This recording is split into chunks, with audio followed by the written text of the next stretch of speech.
find out we're ready to go. Okay. Good evening.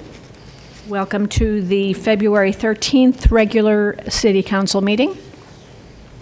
We are glad to have Councilor Zanotti back, and we will look forward to Mayor Noble being back next meeting. Call the meeting to order. Our first item is one of our most favorite. We have a special guest, Isabella Sitton, who will lead us in the Pledge of Allegiance. Please stand. Isabella, come over to them. I pledge allegiance To the flag of the United States of America and to the republic for which it stands, one nation, under God, indivisible, with liberty and justice for all. Isabella, can you pull that microphone down just a little? There you go. We always like to know a little bit more about our special guests, and so I have some questions. I know you've prepared. You've looked at past videos. That's quite resourceful, actually. What grade are you in, Isabella? Fifth. Fifth grade. And what school do you go to? Glencoe Elementary School. Excuse me? Glencoe Elementary Glencoe School. Elementary School. Is it very hard? No. No? No? Do you think you should just maybe go on to sixth grade? Or is it kind of nice to have an easy semester? Nice. Okay, good. What's your favorite subject? Reading. Reading. Oh, you cannot go wrong if reading is your favorite. What's the last best book you read?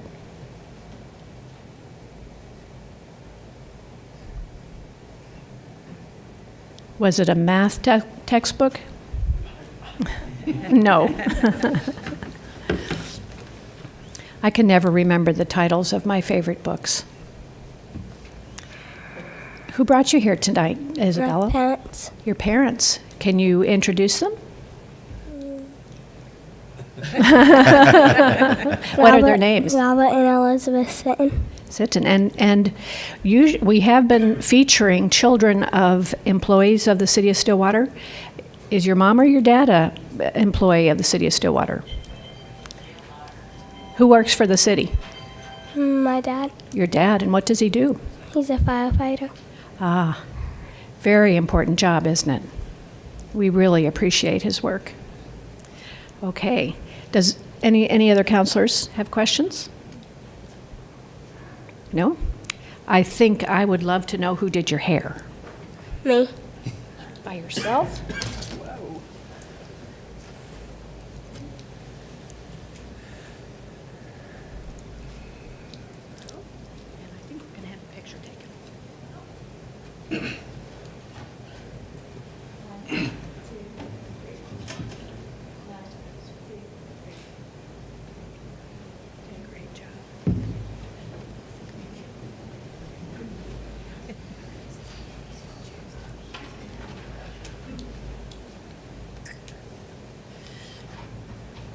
Thank you, Isabella, and thank you, Sitton family.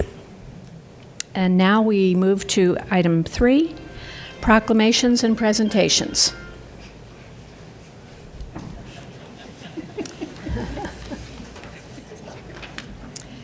The following people, we are very, very pleased to acknowledge our good friends at Mexico Joe's and Mojo's, who are making a donation to the city for Strickland Park. And we have Kara Billingsley, who's the manager at Mexico Joe's, and Kelsey Smith. Oh, I'm getting a little hand. Billingsley, it's fine. Casey, sorry. Casey Billingsley, the manager, and Kelsey Smith. Okay, and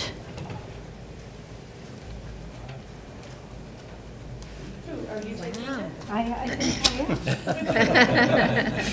It's not spelled correctly, though. That's spelled darling.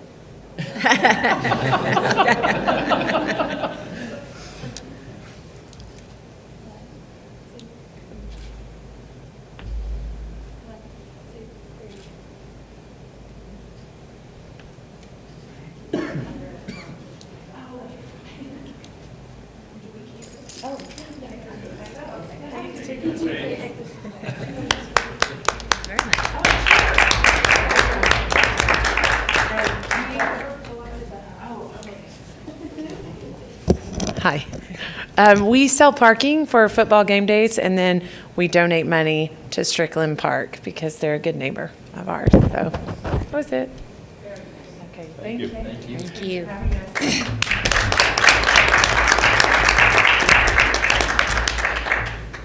And you know, before you get away, they're already out the door. I just want to put a shameless plug in here. First of all, we very much appreciate the donations we've been getting from citizens lately. It's very kind of you. Thank you. Particularly with the budget problems we've been having. But some of those citizens did not know that a donation to the city of Stillwater for a specific item is tax deductible, and it is. So we appreciate very much your donation. Thank you. Thank you. That takes us to the consent docket. Councilors, are there any items that you would like to remove from the consent docket? Or do I hear a motion for approval? Motion to approve. Second. Motion and a second to approve the consent docket as presented. Please vote.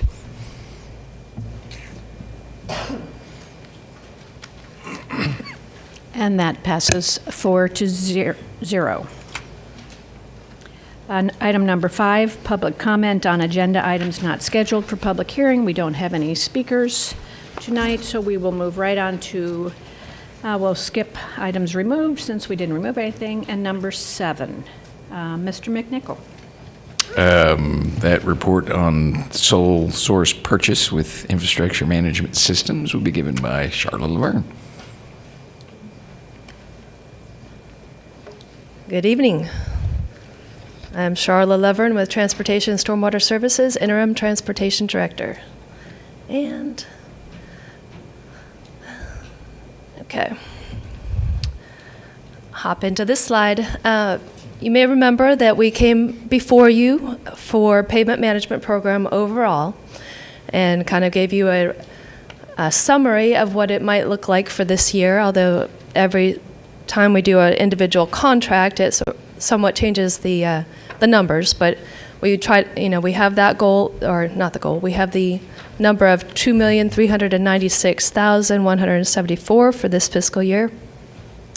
And of that, design, testing, and the update, the 5-year inventory update was the $400,000 line item. So I just wanted to remind you of that. And this was a slide that kind of went over in general that we have 447 lane miles, and all of those lane miles will be tested by this update, asset management data collection. And we have touched 177 lane miles, including this year's program. So we're looking forward. This is the presentation for collecting data for future decisions. We do this every 5 years. This started as a bid opening, I guess, a request for proposals back in 2007, where they considered a number of asset management programs. And the one that we are currently using was the one selected in 2007, and we've been updating it every 5 years. So 2012, we updated that data, made decisions from that point forward, and now it's 2017, 10 years later, and we're looking to do another update of our asset management system. Sorry, I guess I should probably do that. All right. So from the presentation last week about asset management in general, John McClenney spoke about the 5 different components: strategic plan, inventory and data collection, condition assessment, electronic management system, and risk management program. And the pavement management infrastructure IMS program it hits all 3. So our strategic plan at the time, 2012 at least, that update came to City Council speaking about touching every mile of pavement in the city at least once over a 10-year program, 10-year cycle. So 10% of pavement improved each year with some degree, whether it's crack sealing or thin surface overlay or full depth reconstruction. So touching it in some manner to improve it. every 10-year cycle, in a 10-year cycle. Inventory and data collection of pavement, pavement around the city and associated assets. This year we're going after the signage and the support poles because that's very hard to keep up to date with manual data collection. So we're going after that because it can be collected at the same time. They do a video of every street, every mile as they drive through, and then it's just a matter of getting the appropriate software and pulling that data into the software and assessing it and prioritizing it and planning for what needs to be done in the future. Condition assessment, this is where we look at the soundness of the pavement base. So they go through and test each mile of pavement, and that's what we proposed in the past we did every collector street and arterial, and now we're going after the residential streets as well in terms of the data collection, looking at the soundness of the streets, not just the surface. You can do a surface assessment, which is what we've been doing in the past for every lane mile, but now we're also proposing to go after the condition of the subgrade of every lane mile, and not the residential streets as well as the collectors, arterials. Electronic management system, of course, we have a software, Pave Pro, that we use for the pavement, and we would get a right-of-way management software for assessing the other assets, whether it's the pavement markings or the signs and the supports. So right-of-way data collection can be done with this additional software that works with the same data. And then it's a risk management program. Of course, we've talked about the right strategy at the right time in the right place and the different types of strategies that we have to go after to improve the pavement across the city. This is the cost summary breakdown for what we propose this particular year for the inventory assessment. The primary component of it is, of course, the pavement inventory with deflection testing on all streets. That includes the residential streets. And then we look at the right-of-way asset data collection. That's the signs, the sports, the pavement markings for that $6,600. Pavement marking, then you have that data and you have to pull it into the database to assess it and prioritize it. So that's the pavement marking database that we propose to add, as well as the sign and support database.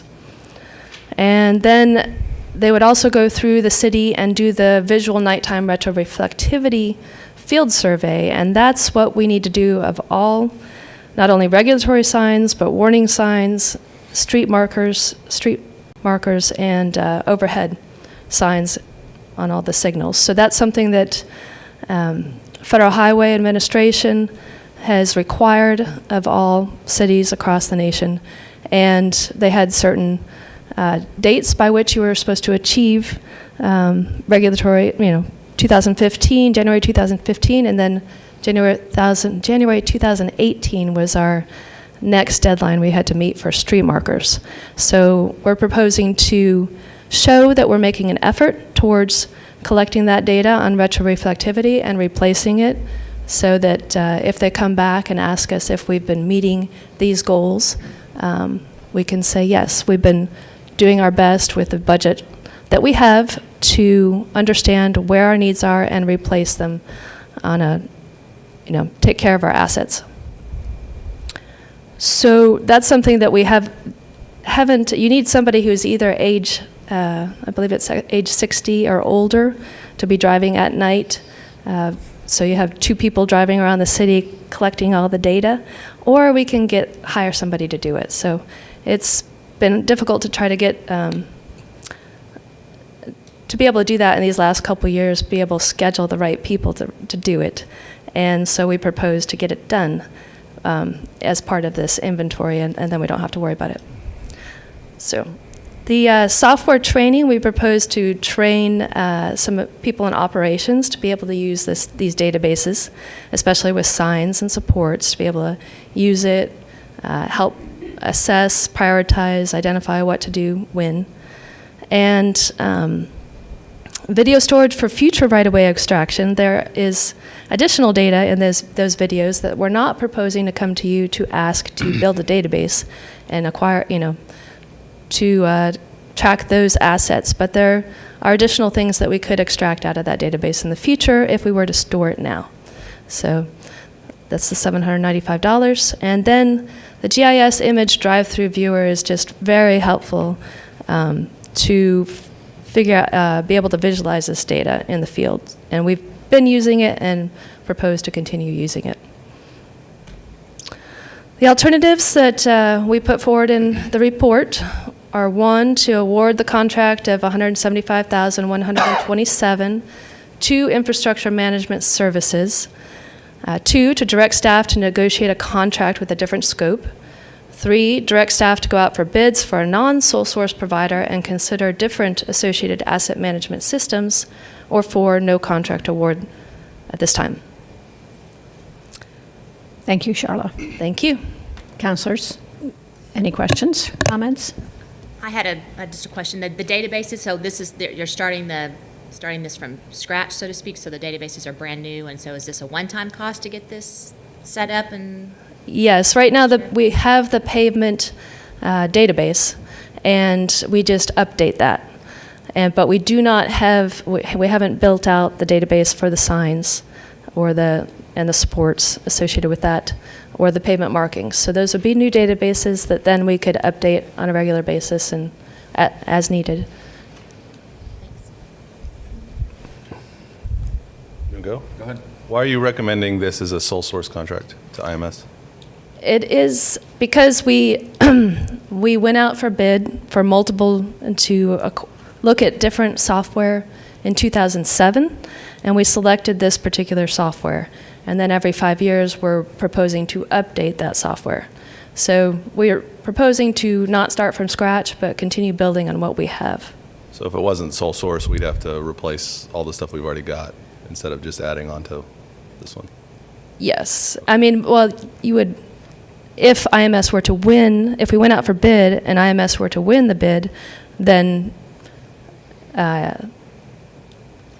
It'd be just like going. then you could just update. Yeah. But if somebody else won the bid, we'd have to. Yeah, then you would start fresh. That makes sense. So kind of following along that line of questioning, so is there any estimation on what it would cost from somebody else to do this aside from IM? I mean, now that we're kind of locked in, so to speak, we're not getting gouged here, are we? I mean, as far as other bids, I mean, if another bid comes in at $50,000 below, that's not the case, correct? I have not gone out recently, but based on our the little bit of information that we collected as a group over the last couple of months with John McClenny, it did not sound like it would be wise to go with another solution at this time. Okay. But no, I don't have those numbers in front to give you. May I, Vice? Certainly. Do you recall what the original purchase price was back in '07?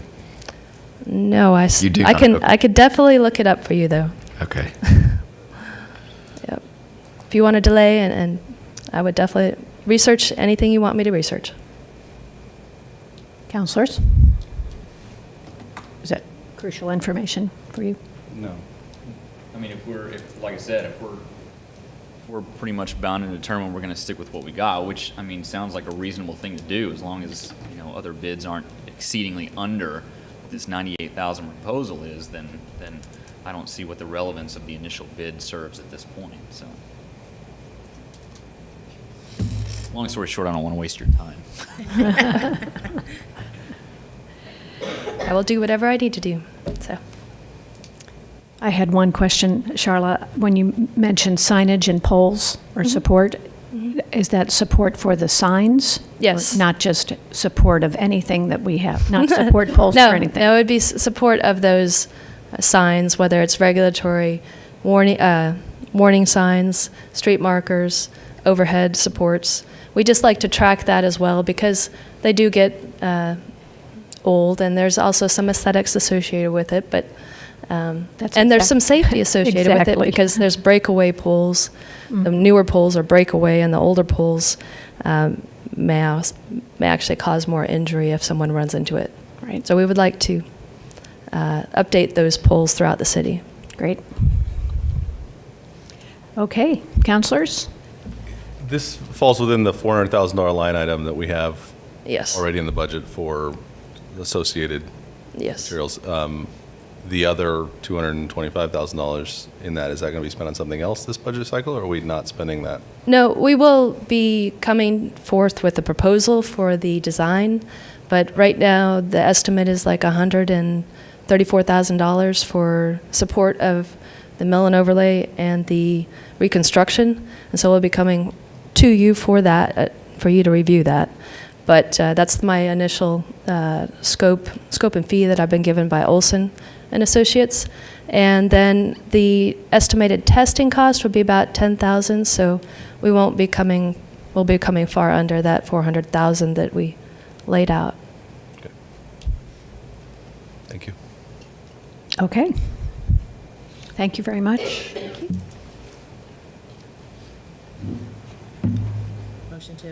Motion to approve the sole source purchase with infrastructure management services. Second? A motion and a second to approve the sole source purchase for the infrastructure management services. Please vote. And that passes 4-0. Thank you very much, Charla. Item number 8, ordinances. We have a first reading. Mr. Dorman, did we have a good notice on this? Yes. Ordinance number 3359, an ordinance closing a general utility easement at property addressed as 420 and 502 South Blakely Street. Do we need an explanation of this? No, I remember this. Okay. Motion to advance for second reading.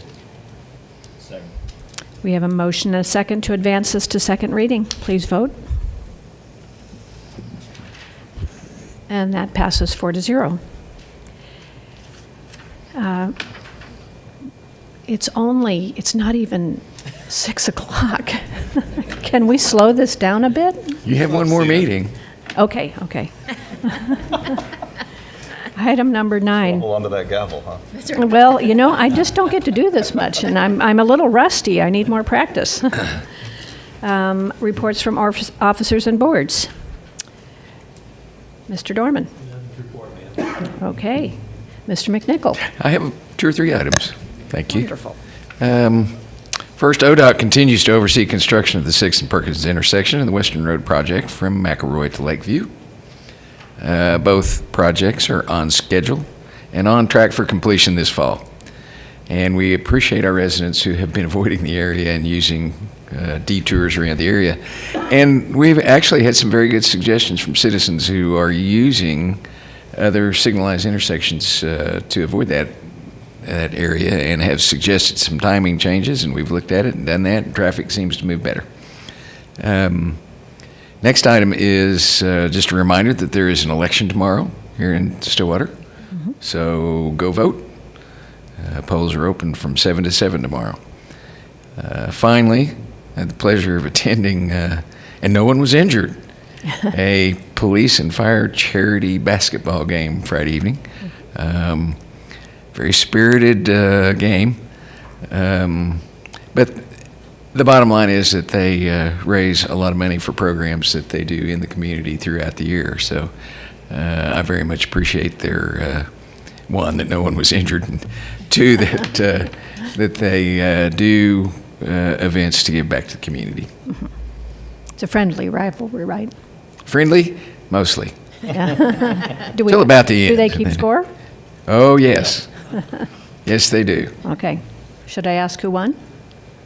This year, the police. Of course, the fire folks would tell you that they had 3 straight years of wins. Okay. Prior to that. Great.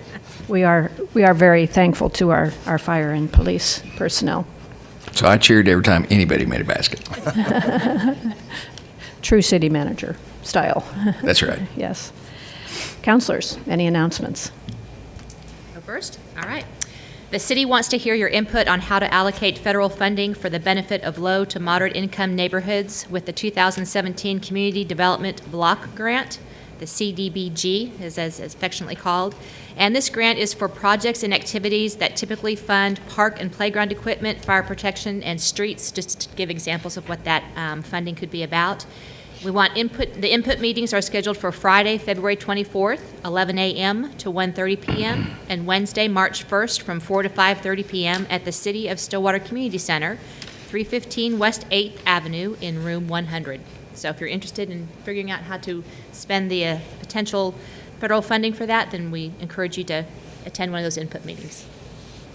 Thank you, Counselor. Yes.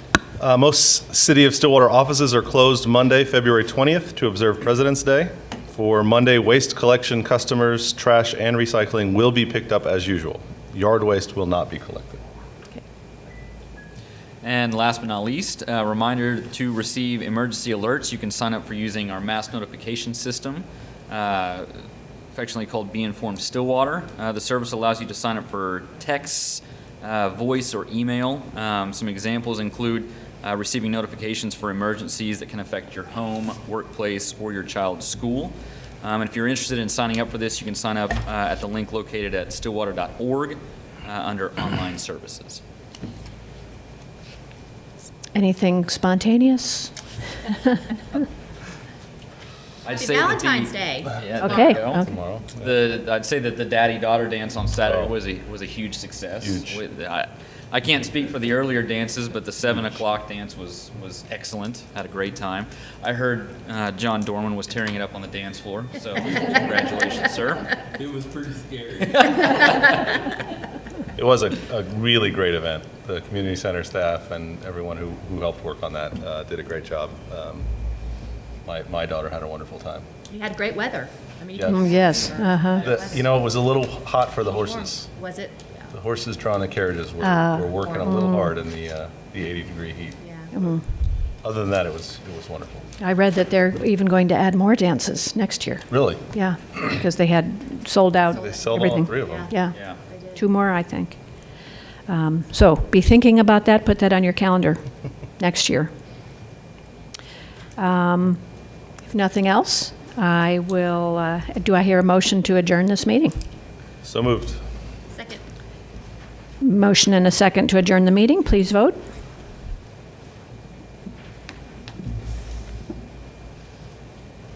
And that passes 4-0. And I will call to order. Bam. Oh, did I get to do it for closing the other one, too? Do it? Go for it. Might as well. Yeah, there, okay, yeah. That one, okay, that's enough, okay. Stillwater Economic Development Authority amended regular meeting for February 13th. Consent docket. Counselors, would you like to pull anything from the consent docket? Motion to approve the consent docket. Second. A motion and a second to approve the consent docket as presented. Please vote. And that passes 4-0.